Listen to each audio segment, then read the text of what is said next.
Hi friends, welcome back to Arsikere Haran YouTube channel. Subscribe ಮಾಡ್ಕೊಂಡು ಯಾರಾದರೂ first time ನೋಡ್ತಾ ಇದ್ರೆ ದಯವಿಟ್ಟು ನಮ್ಮ ಚಾನಲ್ ಸಬ್ಸ್ಕ್ರೈಬ್ ಮಾಡ್ಕೊಂಡು ವಿಡಿಯೋನ ವಾಚ್ ಮಾಡಿ, ಹಾಗೆ ಲೈಕ್ ಮಾಡೋದು ಪ್ರತಿಯೊಬ್ಬರು ಮರಿಬೇಡಿ. ಅದಷ್ಟೇ ಅಲ್ಲ, ನಮ್ಮ ಡೆಲಿವರಿ ಬಾಯ್ಸ್ಗೆ ಶೇರ್ ಮಾಡಿ ಈ ವಿಡಿಯೋನ.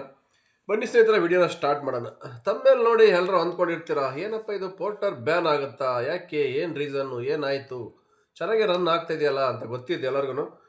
ಹೌದು, ಚೆನ್ನಾಗೇ ನಡೀತಾ ಇದೆ, ಏನು ಪ್ರಾಬ್ಲಮ್ ಇಲ್ಲ. ಬಟ್ ಇವಾಗ ಹೊಸದಾಗಿ ಒಂದು ಸೇರ್ಪಡೆ ಮಾಡಿದ್ನಲ್ವಾ ಪೋರ್ಟರ್ ಕಂಪ್ನಿ ಅವನು, ಇದರಿಂದನೇ ಇವಾಗ ಅವನಿಗೆ ಕುತ್ತಿಗೆಗೆ ಬಂದಂಗೆ ಆಗಿದೆ. ಏನಪ್ಪ ಅಂದರೆ 3 ವೀಲರ್ ಪ್ಯಾಸೆಂಜರ್ನ ಕೂಡ ಅಟ್ಯಾಚಿಂಗ್ ಮಾಡ್ಕೊಳಕ್ಕೆ ಕೊಟ್ಬಿಟ್ಟಿದ್ದಾನೆ ಆಪ್ಷನ್ನು ಪೋರ್ಟರ್ ಕಂಪ್ನಿ ಅವನು.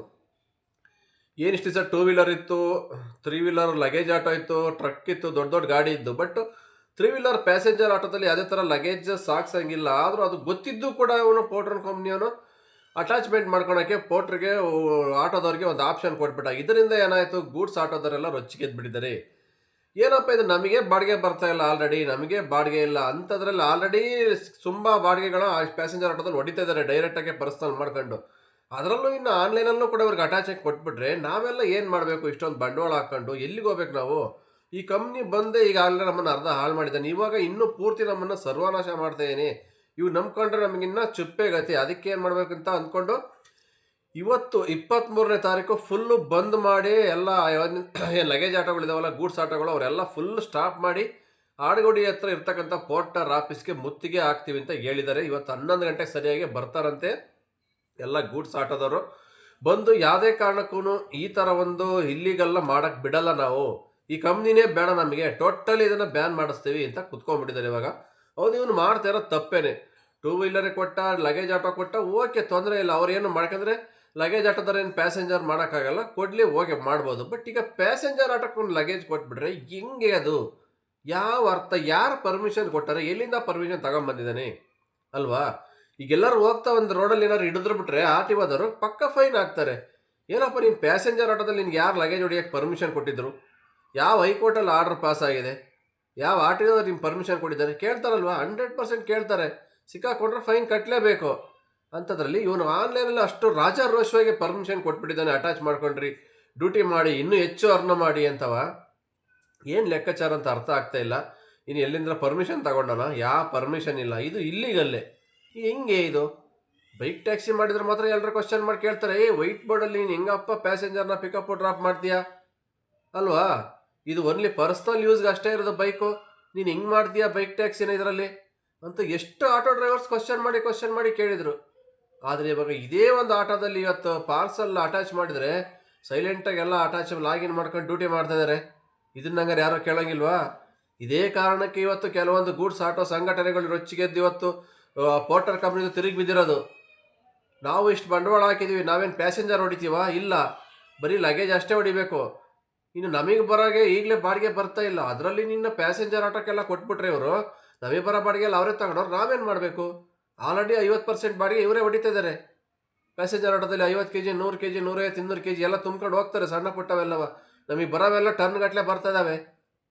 ಅಂಥದ್ರಲ್ಲಿ ಈಗ ಇನ್ನೂ ಇವರು ಅಲ್ಲಿ ಲೀಗಲಾಗೆ ಕೊಟ್ಬಿಟ್ರೆ ಪರ್ಮಿಷನ್ ಮಾಡ್ಕೊಳ್ರಿ ಅಂತವ ಆನ್ಲೈನಲ್ಲಿ, ಹೆಂಗೆ ಕತೆ ಇದು?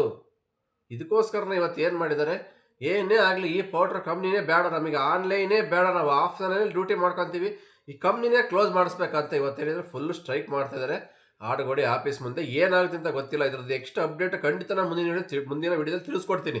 ಏನಾಯಿತು ಸ್ಟ್ರೈಕು, ಗಲಾಟೆ ಏನು ಇರುತ್ತೆ ಅಂತ. ಇವತ್ತು 23ನೇ ತಾರೀಕು ಆಗುತ್ತಲ್ಲ ಗಲಾಟೆ, ಇದಾದಮೇಲೆ ನಾಳೆ ಬರುತ್ತೆ ಇದ್ರದ್ದು ಮಾಹಿತಿ ಏನೆಲ್ಲ ಆಯ್ತು ಅಂತ ಖಂಡಿತ ಸಂಕ್ಷಿಪ್ತವಾಗಿ ಇದ್ರ ವಿವರಣೆ ತಿಳಿಸ್ಕೊಡ್ತೀನಿ. ಕಂಪ್ನಿ ಬ್ಯಾನ್ ಆಗುತ್ತಾ, ಇಲ್ಲ ಆಟೋದೊಂದು ಅಟ್ಯಾಚ್ ಮಾಡಿರೋದೊಂದು ಕ್ಯಾನ್ಸಲ್ ಮಾಡ್ತಾನ, ಇಲ್ಲ ಕಂಪ್ಲೀಟ್ ಆನ್ಲೈನ್ ಸರ್ವಿಸೇ ಸ್ಥಗಿತಗೊಳಿಸ್ತಾನ, ಏನು ಅಂತ ಗೊತ್ತಿಲ್ಲ. ಬಟ್ ಹೇಳೋಕ್ಕಾಗಲ್ಲ ಮುಂದಿನ ದಿನಗಳಲ್ಲಿ ಏನಾಗುತ್ತೆ ಅಂತ. ಯಾಕೆಂದರೆ 2 ವೀಲರಲ್ಲಿನೂ ಏನು ಲೀಗಲ್ ಇಲ್ಲ. ಯಾಕೆಂದರೆ 2 ವೀಲರಲ್ಲೂ ಒಂದು ಕಮರ್ಷಿಯಲ್ ಮೆಟೀರಿಯಲ್ ಪಿಕಪ್ ಡ್ರಾಪ್ ಮಾಡೋಕೆ ಇವತ್ತಿಗೂ ಯಾರಿಗೂ ಲೀಗಲ್ ಅಂತ ಬಂದಿಲ್ಲ ಇದು. ಬಟ್ ಏನೋ ಬಿಟ್ಟಿದ್ದಾರೆ, ಮಾಡ್ತಾ ಇದ್ದಾರಲ್ಲ, ಮಾಡ್ಕೊಂಡು ಹೋಗ್ಲಿ, ಸಣ್ಣ ಪುಟ್ಟ ಮೆಟೀರಿಯಲ್ ಅಲ್ವಾ, ಕಮರ್ಷಿಯಲ್ ಮಾಡ್ಕೊಂಡು ಹೋಗ್ಲಿ ಅಂತ ಬಿಟ್ಟಿದ್ದಾರೆ. ಬಟ್ ಇವನು ಅದನ್ನೇ ಒಂದು ಮಿಸ್ಯೂಸ್ ಮಾಡಿಕೊಂಡು ಆಟೋಕ್ಕೂ ಕೊಡೋದು, ಎಲ್ಲರಿಗೂ ಕೊಟ್ಕೊಂಡು ಹೋದರೆ ನಾಳೆ ದಿವಸ ಗೂಡ್ಸ್ ಆಟೋದವರೆಲ್ಲ ಏನಾಗಬೇಕು, ಎಲ್ಲಿಗೆ ಹೋಗ್ಬೇಕು ಅವರು ಸಂಪಾದನೆ ಮಾಡೋಕ್ಕೆ?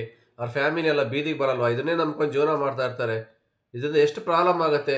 ಇಷ್ಟು ದಿವಸ ಅವರು ಅಲ್ಲಿ ಇಲ್ಲಿ ಕೇಳ್ಕೊಂಡು ಇದು ಮಾಡ್ತಾಯಿದ್ರು. ಬಟ್ ಇನ್ನು ಮುಂದೆ ಇದೇ ಥರ ಇದ್ದರೆ ಆಗಲ್ಲ. ನಮ್ಮ ಜೀವಕ್ಕೆ ನಮ್ಮ ಕುತ್ತಿಗೆಗೆ ಬಂದರೆ ಮೇಲೆ ನಾವೇನಾದ್ರು ಮಾಡಲೇಬೇಕು, ಎಚ್ಚೆತ್ಕೊಳ್ಳೇಬೇಕು, ಹೋರಾಟ ಮಾಡಲೇಬೇಕು ಅಂತ ಇವಾಗ ಹೊರಟು ಕೂತಿದ್ದಾರೆ. ಯಾಕೆಂದರೆ ಆನ್ಲೈನಲ್ಲಿ ಯಾವುದೇ ಥರ ರೆಸ್ಪಾನ್ಸ್ ಮಾಡೋಲ್ಲ ಈ ಕಂಪ್ನಿಯವರು. ನೀವು ಆನ್ಲೈನಲ್ಲಿ ಅಪ್ಡೇಟ್ ರಿಕ್ವೆಸ್ಟ್ ರೇಸ್ ಮಾಡಿ ಏನೇ ಮಾಡಲಿ, ಏನಕ್ಕೆ ಈ ಥರ ಕೊಡ್ತಿದ್ದಾರೆ ಅಂದರೆ ಯಾರೋ ತಲೆ ಕೆಡಿಸ್ಕೊಂಡು ನಮಗೆ ಇದ್ರ ಬಗ್ಗೆ ಏನೂ ಗೊತ್ತಿಲ್ಲ ಅಂತಾರೆ. ಅದಕ್ಕೋಸ್ಕರನೇ ದಂಡಂ ದಶಗುಣಂ, ಎಲ್ಲಿ ಏನು ಮಾಡಬೇಕು ಅಲ್ಲೇ ಅದಕ್ಕೆ ಪನಿಷ್ಮೆಂಟ್ ಕೊಡಬೇಕಂತ ಎಲ್ಲ ಆಡುಗೋಡಿ ಆಫೀಸ್ ಹತ್ರ ಮುತ್ತಿಗೆ ಹಾಕಕ್ಕೆ ಹೊರಟಿದ್ದಾರೆ. ನಾಳೆ ಏನಾಗುತ್ತೆ ನೋಡೋಣ, ನೋಡೋಣ. ಪೋರ್ಟರ್ ಆಫೀಸರ್ ಅಡ್ವಾನ್ಸ್ ಆಗಿದ್ದಾರೆ, ಪೊಲೀಸ್ ಸೆಕ್ಯೂರಿಟಿ ತಗೊಂತಾನ, ಗಲಾಟೆ ಆಗುತ್ತೆ ಅನ್ನೋಂತ ಬಂದಿರ್ತಾರೆ. ಪೊಲೀಸ್ ಅಂತ 100% ಸೆಕ್ಯೂರಿಟಿ ತಗೊಂಡಿರ್ತಾರೆ. ಅವರಿಗೆಲ್ಲ ಸ್ವಲ್ಪ ಇಂಪ್ಲೂಯೆನ್ಸ್ ಇದ್ದೇ ಇರುತ್ತೆ. ಒಂದು ದೊಡ್ಡ ಕಂಪ್ನಿ ನಡೆಸ್ತಾ ಇದ್ದಾನೆ ಅಂದರೆ ಅವರಿಗೆಲ್ಲ ದೊಡ್ಡ ಇಂಪ್ಲೂಯೆನ್ಸ್ ಇದ್ದೇ ಇರುತ್ತೆ. ಹಾಗಾಗಿ ಅಡ್ವಾನ್ಸ್ ಆಗೆಲ್ಲ ಇಂಪ್ಲೂಯೆನ್ಸಲ್ಲಿ ಪೊಲೀಸ್ನವ್ರು ಪ್ರೊಟೆಕ್ಷನ್ ತಗೊತಾರೆ. ಏನು ಗಲಾಟೆ ತೊಂದರೆಗಳು ಆಗದಂಗೆ ಏನೇ ಇದ್ರೆ ಮಾತುಕತೆ ಮಾಡಿ ಕಳಿಸ್ತಾರೆ. ನಮ್ಮ ಅನಿಸಿಕೆ ಇಷ್ಟೇ, ಇಲ್ಲ ಆಟ ಕೊಡಲ್ಲ, ಪರ್ಮಿಷನ್ ಕ್ಯಾನ್ಸಲ್ ಮಾಡ್ತೀವಿ ಬಿಡಿ ಅಂತ ಆಪ್ಷನ್ ಅಷ್ಟೇ ಹೇಳಿ ಕಳಿಸ್ತಾರೆ, ಸಮಾಧಾನ ಮಾಡಿ. ಬೇರೆ ಇನ್ನೇನು ಮಾಡೋಕ್ಕಾಗಲ್ಲ. ಯಾಕೆಂದರೆ ಇನ್ನೇನಾರು ಆಟಕ್ಕೆ ಏನಾರು ಲೀಗಲಾಗಿ ಇವ್ರು ಕೊಟ್ಬಿಟ್ರೆ ಭಾರಿ ಕಷ್ಟ ಆಗುತ್ತೆ. ಬಾಡಿಗೆನೇ ಇಲ್ದಂಗೆ ಆಗೋಗ್ಬಿಡುತ್ತೆ ಇವಾಗ ಗೂಡ್ಸ್ ಆಟೋದವ್ರಿಗೆ. ಈಗ ಆಲ್ರೆಡಿ ಎಷ್ಟು ಜನ ನೋಡ್ತಾ ಇರ್ತೀವಿ, ಅಲ್ಲಿ ಇಲ್ಲಿ ಮೆಟ್ರೋ ಸ್ಟೇಷನ್ ಫ್ಲೈಓವರ್ ಕೆಳಗಡೆ ಲೈನ ನಿಲ್ಲಿಸ್ಕೊಂಡು ನಿಂತಿರ್ತಾರೆ ಬಾಡಿಗೆ ಇಲ್ಲ ಅಂತವ. ಇನ್ನು ಅದರಲ್ಲಿ ಇನ್ನು ಪ್ಯಾಸೆಂಜರ್ ಆಟೋಗೆ ಕೊಟ್ಬಿಟ್ರೆ ಬಾಡಿಗೆನ ಇವರೆಲ್ಲ ಎಲ್ಲೋಗ್ಬೇಕು ಅಲ್ವಾ? ಈಗ ಕೆಲವೊಂದಿಷ್ಟು ಜನ ಕೇಳ್ತಾ ಇದ್ದಾರೆ ಪ್ಯಾಸೆಂಜರ್ ಆಟೋದವ್ರನ್ನು, ಕ್ವಶನ್ ಮಾಡಿ ಕೇಳ್ತಾರೆ. ಇದು ತಪ್ಪು. ಪ್ಯಾಸೆಂಜರ್ ಆಟೋದಲ್ಲಿ ಯಾರು ಲಗೇಜ್ ಹೊಡಿಬೇಡ್ರಪ್ಪ, ಅವನೇನೇ ಕೊಟ್ಟಿರ್ಬೋದು ಫೋಟ್ರೋ 4 ಕಾಸು ಎಕ್ಸ್ಟ್ರಾ ಸಂಪಾದನೆ ಮಾಡ್ಕೊಳ್ಳಿಂತವ. ಬಟ್ ಇದು ಇಲ್ಲಿಗಲ್ಲು, ಇದು ಲೀಗಲ್ ಅಲ್ಲ. ನಾವೇನಿದ್ರೆ ಪ್ಯಾಸೆಂಜರ್ ಅಷ್ಟೇ ಪಿಕಪ್ ಡ್ರಾಪ್ ಮಾಡಬೇಕು. ಗೂಡ್ಸ್ ಆಟೋದವ್ರು ಇದ್ದಾರೆ, ಅದಕ್ಕೆ ಅಂತಲೇ ಲಗೇಜ್ ಸಾಕ್ಸಕ್ಕೆ ಅವ್ರಿಗಿದೆ ಆಪ್ಷನ್, ಅವ್ರು ಮಾಡ್ಕೊಳ್ಳಿ. ಅವ್ರ ಹೊಟ್ಟೆ ಮೇಲೆ ನಾವು ಯಾಕೆ ಮಾಡೋಣ ಹೊಡಿಯೋದು ಅಂತ ಅವರು ಕ್ವಶನ್ ಮಾಡಿ ಕೇಳ್ತಿದ್ದಾರೆ ಕೆಲವರು. ಇನ್ನು ಕೆಲವರು ಅಂತನೂ ಏನಕ್ಕೂ ಇಲ್ಲ ಅಪ್ಪ, ನಮಗೆ ಬಾಡಿಗೆ ಬರ್ತಾ ಇಲ್ಲ, ಇನ್ನೇನು ಮಾಡೋಣಪ್ಪ, ಎಲ್ಲ ಬೈಕ್ ಟ್ಯಾಕ್ಸಿ ಹೊಡ್ಕೊಂಡು ಹೋಗ್ತಾ ಇರುತ್ತೆ. ಈಗ ಬೈಕ್ ಟ್ಯಾಕ್ಸಿ ಅವ್ರ ಮೇಲೆ ಗೋಬೆ ಕೂರಿಸ್ತಾರೆ ಅಷ್ಟೇ ಕೇಳಿದವ್ರಿಗೆ. ಸುಮಾರು ವಿಡಿಯೋಗಳು ನಾವು ನೋಡ್ತಾ ಇರ್ತೀವಿ, ಬರ್ತಾ ಇರ್ತಾವಲ್ವಾ.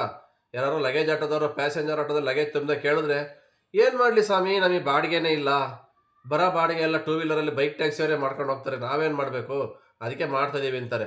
ಏನೋ ಒಂದು ಹೇಳ್ಬೇಕು ಅವ್ರಟ್ಟಲ್ಲಿ, ಬೈಕ್ ಟ್ಯಾಕ್ಸಿ ಮೇಲೆ ಏನೋ ಒಂದು ಹೇಳ್ಬೇಕು, ತಪ್ಪಿಸ್ಕೋಬೇಕು ಅವರು. ಹಾಗಾಗಿ ಸುಮಾರು ಜನ ಯಾರ್ಯಾರು ಬಾಡಿಗೆ ಹೊಡಿತಿದಾರಲ್ಲ ಪ್ಯಾಸೆಂಜರ್ ಆಟೋದಲ್ಲಿ, ಅವ್ರದ್ದೆಲ್ಲ ಒಂದೇ ಮಾತಿದೆ ಅಷ್ಟೇ ಹೇಳೋದು, ಬೈಕ್ ಟ್ಯಾಕ್ಸಿ ಅವ್ರು ನಮ್ಮ ಬಾಡಿಗೆ ಹೊಡಿತಿದ್ದಾರೆ, ನಾವು ಅದಕ್ಕೆ ನಿಮ್ಮ ಬಾಡಿಗೆ ಹೊಡಿತಾ ಇದ್ದೀವಿ ಈ ಥರ ಹೇಳಿ ಜಾರ್ಕೊತಾ ಇದ್ದಾರೆ. ಅವ್ರಿಗೆ ಬರೋ ಬಾಡಿಗೆ ಅವ್ರು ಮಾಡ್ತಾ ಇಲ್ಲ. ಗೊತ್ತಿರ್ಬೇಕು ನಿಮಗೆ, ಆನ್ಲೈನ್ ಅಟ್ಯಾಚ್ ಮಾಡ್ಕೊಂಡ್ರೆ ಬೆಜ್ಜಾನ್ ಆರ್ಡ್ರ್ ಬರ್ತವೆ, ಮಾಡಲ್ಲ. ಅದೇ ಒಂದು ಲಗೇಜ್ ಅಂದರೆ ಈಗ 100-200 ರೂಪಾಯಿಗೆ ಹೋಗೋ ಜಾಗಕ್ಕೆ ಕಸ್ಟಮರ್ ಕರ್ಕೊಂಡು ಒಂದು ಲಗೇಜ್ ಹಾಕೊಂಡು ಹೋದರೆ 500 ರೂಪಾಯಿ ಕೊಟ್ಬಿಡ್ತಾರೆ. ಸಾಕು. ಅಲ್ಲಿ 3-4 ಆರ್ಡ್ರ್ ಮಾಡೋ ಜಾಗದಲ್ಲಿ ಒಂದೇ ಆರ್ಡ್ರ್ ಹೊಡ್ಕೊಂಡ್ರೆ ಸಾಕಲ್ಲ. ದಿನಕ್ಕೆ 200-300 ಆಯ್ತದ ಬಾಡಿಗೆ ಹೊಡ್ಕೊಂಡ್ರೆ ಸಾಕು ಅವ್ರಿಗೆ. ಸುಮಾರು ಪರ್ಸ್ನಲ್ಲಿ ಮಾಡ್ಕೊಂಬಿಟ್ಟಿದ್ದಾರೆ. ಮಾರ್ಕೆಟಲ್ಲಿ ನೋಡ್ತಿರ್ತೀವಲ್ಲ, ರೆಗ್ಯುಲರು ಬರ್ತಾರೆ, ಡೈರೆಕ್ಟಾಗೆ ತುಂಬ್ಕೊಂತಾರೆ, ಹೋಗ್ತಾ ಇರ್ತಾರೆ. ಪೊಲೀಸ್ನವ್ರು ಹಿಡಿದ್ರೆ ಒಂದು 100 ರೂಪಾಯಿ ಕೊಟ್ಬಿಟ್ಟು ತಪ್ಪಿಸ್ಕೊಂಬಿಡ್ತಾರೆ. ಹೆಂಗೋನು ಗೊತ್ತು ಅವ್ರಿಗೆ ಯಾವ್ಯಾವ ರೋಟಲ್ಲಿ ಹೋಗಬೇಕು, ಎಲ್ಲೆಲ್ಲಿ ಹೋಗಬೇಕು ಅಂತ ಎಲ್ಲ ಗೊತ್ತಿರುತ್ತೆ. ಯಾಕೆಂದರೆ 4 ವೀಲರ್ ಎಲ್ಲ ಗಾಡಿಗಳು ಬರೋಕ್ಕೆ ಮಾರ್ಕೆಟ್ ಒಳಗಡೆ ಸ್ವಲ್ಪ ಹಿಂಸೆ. ಬುಕ್ ಮಾಡಿದ್ರು ಆನ್ಲೈನಲ್ಲಿ ಯಾರೂ ತೊಗೊಳಲ್ಲ.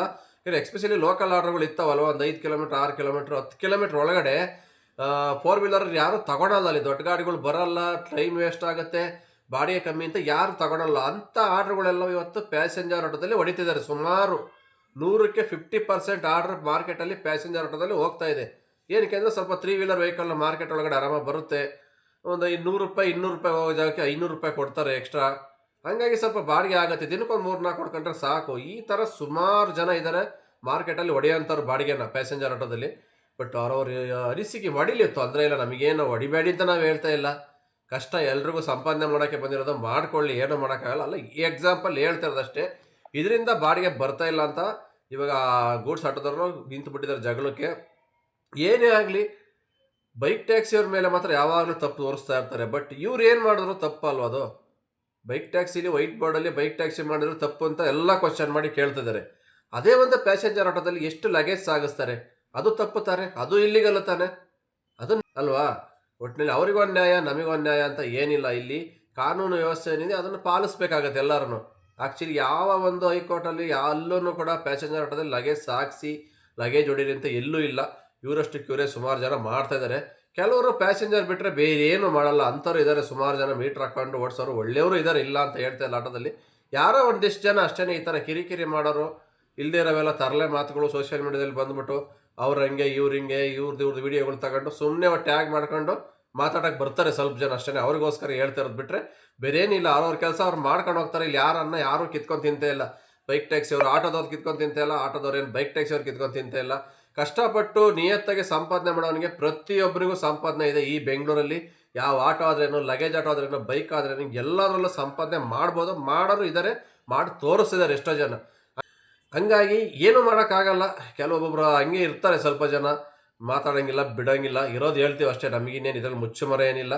ಹಾಗಾಗಿ ಇಷ್ಟು ಹೇಳ್ತಾ ವಿಡಿಯೋ ಇಲ್ಲಿಗೆ ಮುಗಿಸ್ತಾ ಇದ್ದೀನಿ. ಮತ್ತೆ ಸಿಗ್ತೀನಿ ಮುಂದಿನ ವಿಡಿಯೋದಲ್ಲಿ. ಅಲ್ಲಿವರೆಗೂ take care, bye bye, have a nice day. Jai Hind, Jai Karnataka ಮಾತೆ.